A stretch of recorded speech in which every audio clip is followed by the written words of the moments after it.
CCJ aprova a concessão de bolsas de estudo para pessoas com deficiência. Comissão de Finanças adia a votação para o projeto que estabelece o banimento do amianto em Santa Catarina. CPI do Ministério Público ouve novos depoimentos e visita imóvel adquirido pelo MP com dispensa de licitação. E mais, as homenagens do Legislativo ao centenário de nascimento do ex-governador Jorge Lacerda. Agora no Notícias da Semana.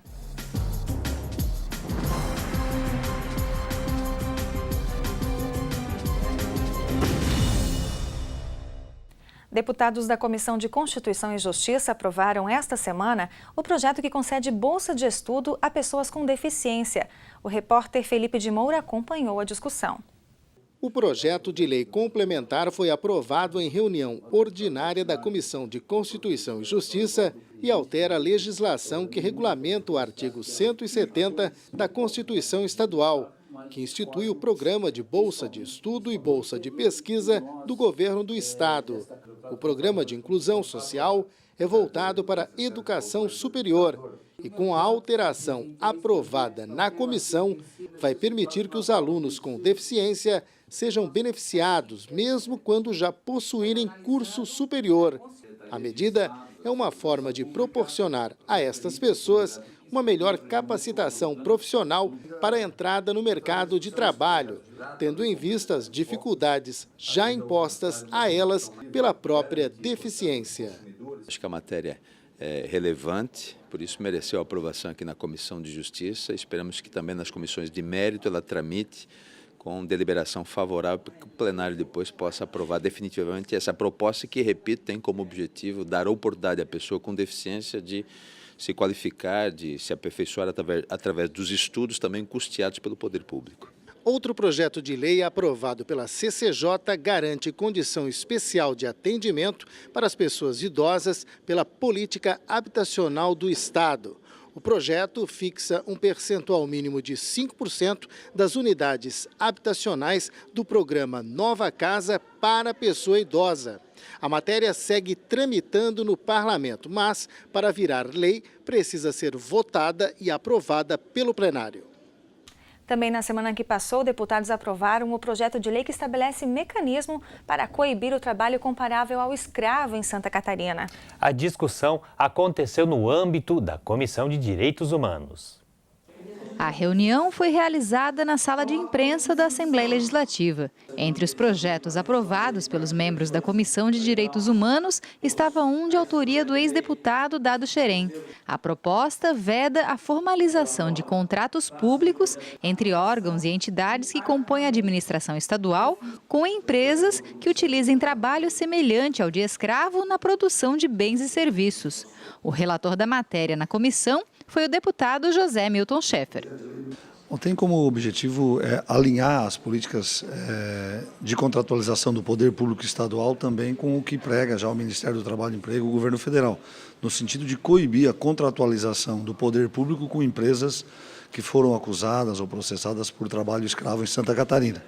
De uma forma bastante efetiva, erradicar de vez o trabalho escravo aqui, a possibilidade de ocorrer o trabalho escravo aqui em Santa Catarina, principalmente com o apoio ou trabalhando em parceria com o poder público. Os membros da Comissão de Direitos Humanos também aprovaram um projeto de autoria do deputado Padre Pedro Baldiceira, que institui o dia 6 de dezembro como Dia de Mobilização Estadual dos Homens pelo fim da violência contra as mulheres. Nós todos, homens e mulheres, temos que buscar uma sociedade melhor e a gente educa pelas nossas ações de homens e mulheres. E quando os homens se colocam em relação aos seus pares homens, protegendo as mulheres no sentido de combater a violência, também se dá um recado para a figura masculina de que o papel do homem não é a violência contra a mulher. Então, me parece que é um debate muito importante, mobiliza a sociedade e coloca homens e mulheres no mesmo desafio de enfrentar essa violência. Já na Comissão de Finanças, deputados adiaram a votação do projeto que proíbe o uso do amianto no Estado. A decisão agora vai ficar para novembro. O projeto de lei foi colocado em discussão pelo presidente da comissão, deputado Darcy de Matos, do PSD, que também é relator da matéria na Comissão de Finanças. A reunião contou com a presença de representantes do Ministério Público do Trabalho e de entidades sindicais favoráveis à aprovação do projeto. O projeto de lei tramita há 6 anos na Assembleia Legislativa e proíbe em todo o Estado o uso de produtos e materiais que contenham na composição o amianto. Entre os argumentos para a proibição do uso do produto estão as doenças causadas pelo mineral, como o câncer de pulmão.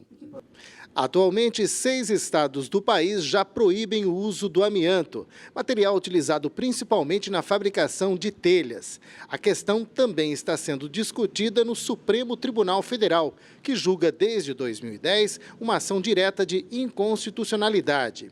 Em Santa Catarina, a expectativa é que a matéria seja votada até o mês de novembro. O que nós estamos solicitando, e que foi decidido aqui na comissão há pouco, é de que nós queremos um prazo a mais para nós podermos ouvir as entidades, dos trabalhadores, dos empregadores e estudar um pouco mais profundamente esse projeto. E veja depois do intervalo. CPI do Ministério Público ouve novos depoimentos e visita imóvel adquirido pelo MP com dispensa de licitação. Os detalhes você confere ainda hoje no Notícias da Semana.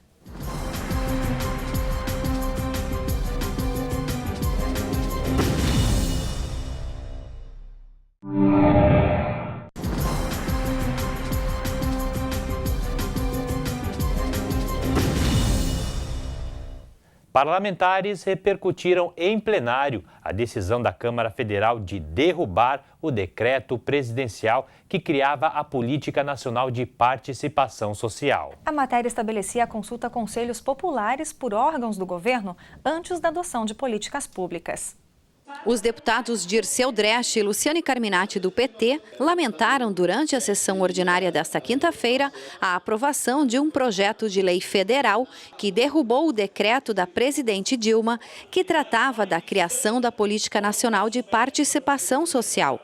Conforme Carminati, e de acordo com o texto do decreto, os conselhos devem ser ouvidos na formulação, execução, monitoramento e na avaliação de programas e políticas públicas. Então, esta política ela veio com o objetivo de fortalecer a participação individual e coletiva, fortalecer a democracia. Infelizmente, com a posição, eu diria, extremamente conservadora do Congresso Nacional, especialmente da Câmara Federal, que susta esse decreto e agora deve ser votado no Senado Federal, significa cada vez mais que a população tem que lutar para que nós tenhamos espaços democráticos nesse país de participação social e também os conselhos possam atuar com legitimidade, sendo reconhecidos pelo governo.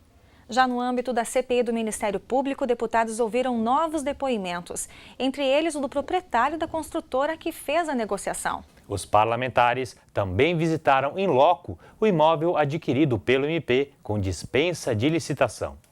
O empresário Paulo Roberto Becker foi uma das testemunhas que prestaram esclarecimentos à CPI do Ministério Público. Ele falou sobre a negociação do imóvel vendido ao MP com dispensa de licitação. O dono da empresa Becker Construção Civil disse que adquiriu a área em maio de 2013 pelo valor de 10 milhões de reais. Esse foi um dos pontos questionados pela CPI, já que o mesmo terreno foi ofertado ao Ministério Público pelo valor de 38 milhões de reais em dezembro do mesmo ano. A explicação dada por Beck para essa diferença de preço é de que o terreno tinha problemas relacionados à liberação de licenças ambientais e ao alto número de herdeiros, quando foi adquirido pela construtora. Fatores que tornaram difícil a negociação e venda. Com a solução destes entraves pela empresa Becker, o imóvel teria sofrido valorização. O deputado Jailson Lima, relator da Comissão Parlamentar de Inquérito, foi quem conduziu a coleta do depoimento. Nós estamos analisando e investigando não apenas o valor do terreno, o valor já está estabelecido, ele pagou 3 milhões e 100 e alguma coisa, diferente do que foi dito pelos corretores. O restante dos 10 milhões e algo foi feito em permuta de imóveis, que serão entregues até o final do ano agora, segundo o proprietário, e que o acordo do valor do terreno para 38 milhões, segundo ele, é um valor de mercado. diferentemente do que está nos autos, nos documentos avaliados pelos próprios periciadores, eu diria, do Ministério Público. O depoimento do empresário foi tomado na última semana de investigações da CPI do Ministério Público. Ao todo, foram 5 meses de trabalho, 15 reuniões e 24 testemunhas ouvidas. No último dia de coleta de depoimentos, realizada na quinta-feira, os deputados membros da CPI tiveram uma agenda dupla de trabalho. As atividades dos deputados membros da Comissão Parlamentar de Inquérito começaram cedo, com uma visita ao local em que vai ser construído um novo prédio do Ministério Público Estadual. O edifício terá 20 andares, deverá ficar pronto até 2017 e vai custar 123 milhões de reais. O objetivo da visita dos deputados ao local era checar a situação de um córrego que corta o terreno e também a distância entre o prédio a ser erguido e a sede atual do Ministério Público. A gente teve que desviar, na realidade, o córrego para a gente poder fazer a remoção do material e concluir a terraplanagem. Com relação ao próprio córrego, mais tarde ele vai ser recondicionado, ele não vai voltar exatamente à posição original. Mas ele vai ser recondicionado e vai funcionar como ele funcionava anteriormente. Com relação ao distanciamento do prédio, a princípio o projeto está conforme as normas, tanto que o projeto havia sido aprovado pela Prefeitura, se não me engano ele é aprovado pela Prefeitura, e toda a documentação ela se encontra no escritório para quem quiser tirar as dúvidas. O objetivo é justamente dirimir algumas dúvidas que foram trazidas a um dos membros da comissão. Agora podemos ver em loco, né, a real situação em virtude dos dados que foram trazidos e com base nisso fortalece o voto do próprio relator e também serve como balizamento para o voto conclusivo depois de cada um dos membros da comissão. Importante a visita até para a gente entender a imensidão desta estrutura, desta obra, desta construção e até entendermos um pouco o porquê do valor chegar a 123 milhões de reais. Mais tarde, no parlamento, os membros da CPI ouviram o testemunho do Procurador-Geral de Justiça, o promotor Lio Marcos Marim. O chefe do Ministério Público defendeu a operação realizada. Afirmou que a lei de licitações permite a compra de imóvel por dispensa de licitação, desde que o órgão necessite de um imóvel com uma localização determinada e desde que o preço seja compatível com o de mercado. O preço, em verdade, pelas avaliações, estudos e análises que nós fizemos, ele está abaixo do preço de mercado, o que demonstra o interesse público e a vantagem na aquisição daquele imóvel para o Ministério Público, que é para o Estado. Ali nós não tínhamos outra forma de adquirir, senão pela modalidade de dispensa de licitação, porque é aquele imóvel naquela localização com aquele tamanho que nos interessa. Eu não tenho como não adquirir senão dessa modalidade. Eu não teria como fazer uma licitação porque eu estaria dirigindo a licitação. Então a modalidade é a formatação legal prevista, inclusive, para aquisição desta forma. O depoimento de Lio Marcos Marim foi o último ouvido pela Comissão Parlamentar de Inquérito. A expectativa é que o relatório final seja entregue até o dia 19 de novembro. O relator da CPI, deputado Jailson Lima, avaliou a oitiva do chefe do Ministério Público. O mais importante é ter clareza do ponto de vista jurídico, do ponto de vista documental, porque se esse modelo que está sendo construído de dispensa de licitação com aquisição do empreendimento na planta, ele for correto e vale, ele tem que valer para o Brasil inteiro. E aí tem que valer para os prefeitos, para os governadores, para o Tribunal de Contas, Tribunal de Justiça, para a Assembleia Legislativa. E nós criamos aí um novo mecanismo de aquisição e por isso vamos nos aprofundar bem sobre a lei de licitações para, enfim, darmos o nosso parecer final na nossa conclusão na relatoria para o dia 19 de novembro. Santa Catarina sediou nesta semana as discussões do Congresso Brasileiro de Oceanografia. O encontro reuniu pesquisadores e profissionais da área. O Congresso Brasileiro de Oceanografia volta a Itajaí após 10 anos da realização da primeira edição, que também ocorreu na cidade. O Congresso é um evento técnico-científico que promove o debate de diversos temas ligados à oceanografia no Brasil e no mundo. Ao todo, são mais de 2.000 participantes, entre professores, estudantes e profissionais que atuam nos setores público e privado. É a 6ª edição do evento, que traz temas diversos e variados sobre os oceanos, projetos e pesquisas desenvolvidas em todo o país. Congresso Brasileiro de Sonografia, né, está fazendo 10 anos agora, o primeiro foi em 2004, ele tem entre seus objetivos exatamente aproximar a academia e o mercado de trabalho para que se possa estar, de alguma maneira, mostrando o serviço, né, a capacitação acadêmica, né, e desenvolvendo daí, ou seja, fomentando a abertura de mercado de trabalho para esses profissionais. A integração entre a academia e o mercado de trabalho ocorre em grande parte na 8ª Feira Brasil Oceano, ambiente que permite um contato direto dos expositores com pesquisadores, profissionais e estudantes. Este é um espaço para consumidores e interessados em observar e analisar as novidades e tendências em tecnologias de produtos e serviços relacionados com as ciências e as atividades do mar. Basicamente, as empresas que aqui estão são serviços, né? São empresas especializadas em serviços extremamente técnicos na área das ciências do mar, da oceanografia, mas também tem empresas aqui que representam grandes marcas internacionais, equipamentos de alta geração, de alta sofisticação, que estão aqui mostrando para a universidade, para os pesquisadores e para as empresas. Porque hoje a gente vê que a oceanografia hoje é uma área de conhecimento que está gerando muito trabalho, muito negócio, muito emprego e, obviamente, estamos se inserindo no mercado. Entre os destaques do Congresso está o navio Antares, de propriedade da Marinha do Brasil. A embarcação faz levantamentos oceanográficos, hidrográficos e meteorológicos para dar apoio às operações navais e à segurança da navegação no Brasil. O navio Antares tem 55 metros de comprimento e capacidade para mais de 1.200 toneladas de carga. Ancorado no pier da Capitania dos Portos até o dia 3 de novembro, a embarcação trabalha em manutenções de rotina e está aberta à visitação dos congressistas. Após esse período, o navio segue para o litoral sul catarinense, onde fará a instalação desta boia de medições meteorológicas e oceanográficas.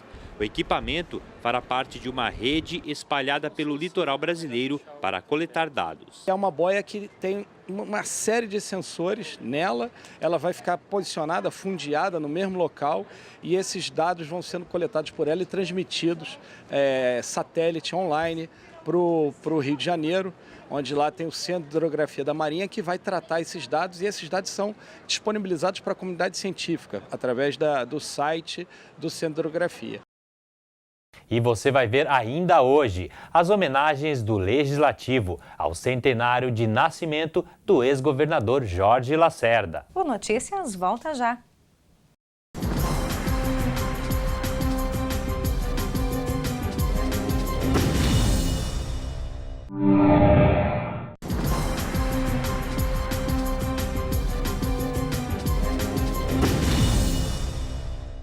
Parlamentares realizaram esta semana uma sessão especial em homenagem ao cirurgião dentista. Profissionais da área e muitas autoridades prestigiaram o evento. Proposta pela mesa da Assembleia Legislativa a pedido do ex-deputado Dado Xerém, a sessão especial foi uma homenagem aos profissionais da odontologia pela passagem do seu dia comemorado em 25 de outubro. A data é celebrada em todo o país há mais de 100 anos e faz referência a um decreto de 1884 que criou os primeiros cursos de odontologia no Brasil. Mas quando o deputado Dado foi conduzido ao Tribunal de Contas, a mesa assumiu pela importância, pela valorização desse profissional. A Assembleia, nessa noite, vai prestar essa homenagem a todos que cuidam da saúde bucal dos catarinenses. Uma das instituições habilitadas para a formação de profissionais da odontologia em Santa Catarina é a Universidade do Vale do Itajaí, homenageada na solenidade pelo Poder Legislativo. A instituição oferece o curso desde 90 e já formou mais de 1.200 dentistas. Para nós, no ano em que comemoramos o nosso cinquentenário, nos traz muito orgulho termos sido lembrados como instituição de destaque para receber essa homenagem da Assembleia Legislativa. O Conselho Regional de Odontologia de Santa Catarina representa cerca de 11 mil cirurgiões dentistas ativos no estado. A entidade entregou diplomas de honra ao mérito aos profissionais que se destacam na atividade e homenageou os dentistas que completaram 70 anos de idade em 2014. Também foram reconhecidos os profissionais que contribuíram para a promoção da saúde bucal dos catarinenses, entre eles o cirurgião dentista e ex-deputado estadual Dagomar Carneiro, que falou em nome dos homenageados. Já fui homenageado pelo Conselho Federal de Odontologia, que me orgulha muito. Então, parabéns a toda a classe odontológica, parabéns aos dentistas pelo seu dia e por tornar o sorriso do catarinense ainda mais bonito. Os 11 municípios que se destacaram no estado em 2014 pelas práticas em saúde bucal também receberam a menção honrosa do Conselho Regional de Odontologia.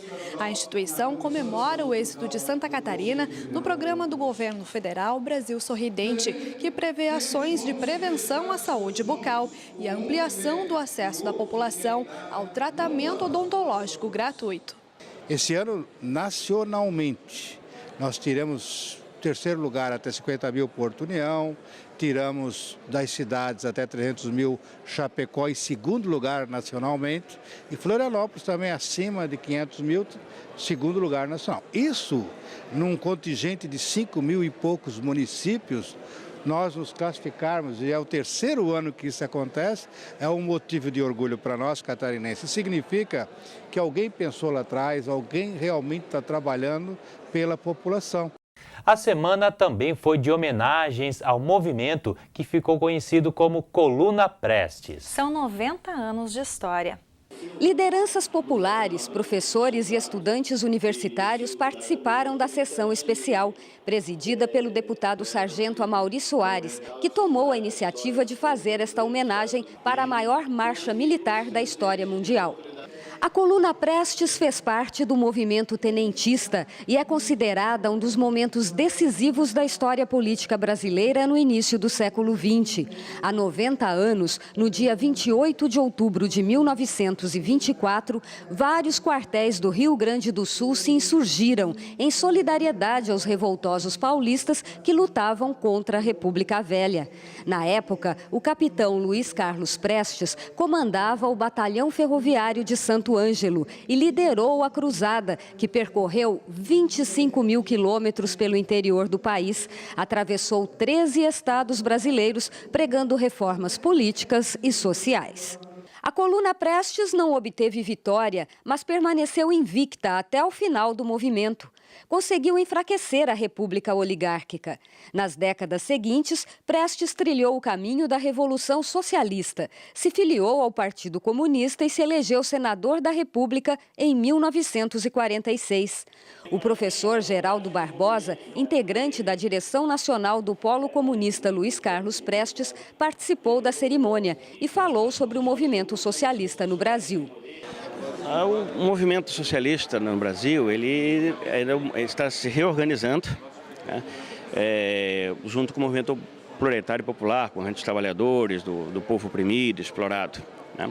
Então, trata-se de um movimento que deve somar com as forças democráticas, no sentido de ampliar a democracia para os trabalhadores, construir uma sociedade cada vez mais democrática, de modo a organizar as forças, né, que são oprimidas pelas classes dominantes, né, pela associação dos monopólios, do agronegócio, do imperialismo, no sentido de criar uma alternativa popular, uma democracia mais ampla, uma democracia para as massas, né, que abra caminho para o socialismo. A grande homenageada da noite foi Anita Leocádia Prestes, a filha do militante comunista e da militante alemã Olga Benário Prestes. Anita nasceu num campo de concentração alemão durante a ditadura de Adolf Hitler e hoje é professora, historiadora e presidente do Instituto Luiz Carlos Prestes. Foi uma pessoa que nunca abandonou as ideias às quais ele tinha, né, aderido, ainda jovem, né, principalmente o compromisso com a luta por justiça social, por liberdade, por democracia. Né, então, a vida toda, né, ele esteve coerente com essas ideias, né, e as defendendo. Durante a sessão especial, o deputado sargento Amaury Soares destacou a importância das comemorações pelos 90 anos da Coluna Prestes. Não era uma pauta a pauta do movimento tenentista, onde a coluna Prestes é o episódio mais destacado, né, não era uma pauta de esquerda, né, e muito menos comunista, era uma pauta liberal, uma pauta democrática, uma pauta de direitos sociais e de liberdades políticas que aqueles jovens oficiais, né, tinham. Então, aquele movimento contribuiu decisivamente para as mudanças posteriores, né? E antes de encerrar, o Notícias mostra as homenagens do Legislativo ao ex-governador e ex-deputado federal Jorge Lacerda. A solenidade foi uma das atividades alusivas ao centenário de nascimento de Lacerda. No hall da Assembleia Legislativa, uma exposição com fotos antigas e objetos pessoais cedidos por familiares conta um pouco da trajetória de Jorge Lacerda. Ex-deputado federal e ex-governador de Santa Catarina, Lacerda nasceu em 20 de outubro de 1914 em Paranaguá, no Paraná. Filho de um casal de imigrantes gregos, mudou-se com a família para Florianópolis para iniciar os estudos. Formou-se em medicina em Curitiba e depois foi para o Rio de Janeiro, onde iniciou a carreira de jornalista. Na capital fluminense, além de se formar em Direito, destacou-se pelo envolvimento com as artes e a literatura.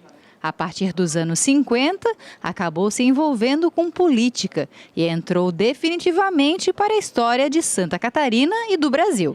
O ex-governador Jorge Lacerda era considerado um político visionário.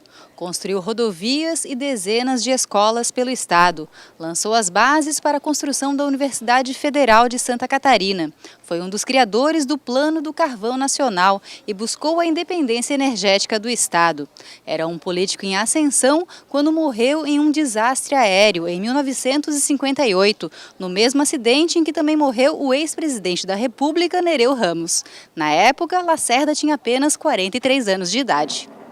Se ainda estivesse vivo, Jorge Lacerda completaria 100 anos em 2014. Para marcar o centenário, a Assembleia Legislativa realizou também uma sessão especial. Autoridades, familiares e admiradores do ex-governador participaram do evento e um selo comemorativo foi lançado pelos Correios. Os deputados Edson Andrino e Juarez Ponticelli reforçaram a importância do ex-governador para a história catarinense. Jorge Lacerda foi um dos mais brilhantes governadores de Santa Catarina, um homem à frente do seu tempo, um jovem extremamente preocupado com o crescimento e desenvolvimento do estado, que foi abatido da vida muito prematuramente, mas deixou um grande legado. E o jornalista Moacir Pereira, o jornalista Ademir Arnon, o deputado Edson Andrino, no ano passado ainda, nos fizeram essa provocação no sentido de marcarmos esse centenário, e eu estou muito feliz de ter criado a comissão no ano passado, dado as condições de trabalho, e agora nessa deferência do deputado Titon em me permitir presidir essa sessão que marca o centenário de um paranaense que se transformou num dos mais ilustres catarinenses e um dos brasileiros reconhecidos em nível nacional. É uma homenagem muito importante a um homem público que foi muito importante para Santa Catarina e para o Brasil. Eu, juntamente com o Juarez Ponticelli, somos o autor dessa proposta, para que essa nova geração se lembre e possa ter noção de que foi Jorge Lacerda como governador, como intelectual, e que deixa grandes lembranças para todos nós. Ainda durante o evento, o jornalista e escritor Moacir Pereira lançou o livro Jorge Lacerda, jornalista, humanista e estadista. Procurei duas vertentes que são muito pouco conhecidas do Jorge Lacerda. Ele é muito conhecido como um grande governador, popular, de grande visão, inúmeras coisas que ele realizou em Santa Catarina, instituições, obras de grande importância, sobretudo educacional e cultural, tiveram a iniciativa dele. Mas essas obras, especialmente a obra do professor César Pazzo, que escreveu a biografia dele, e a minha não tem essa pretensão, eu procurei, como disse, duas vertentes, o jornalista e o estadista. Jorge Lacerda foi um intelectual, um dos mais importantes intelectuais da época, foi o governador mais erudito que nós tivemos e jornalista. Então eu acho que além de bacharel em Direito, além de médico, ele era um grande jornalista, um erudito.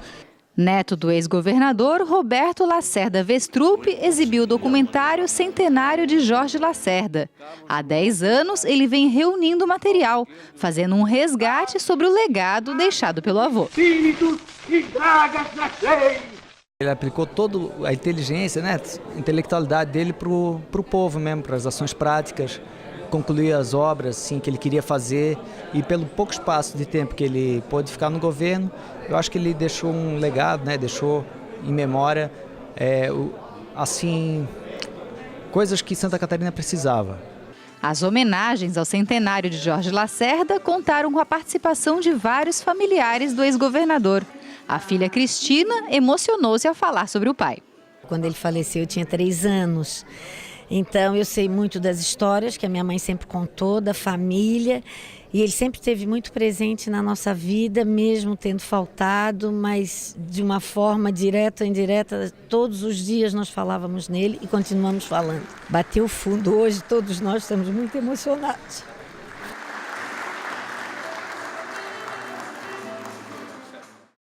E Notícias de hoje vai ficando por aqui. A gente se vê na semana que vem, no mesmo horário.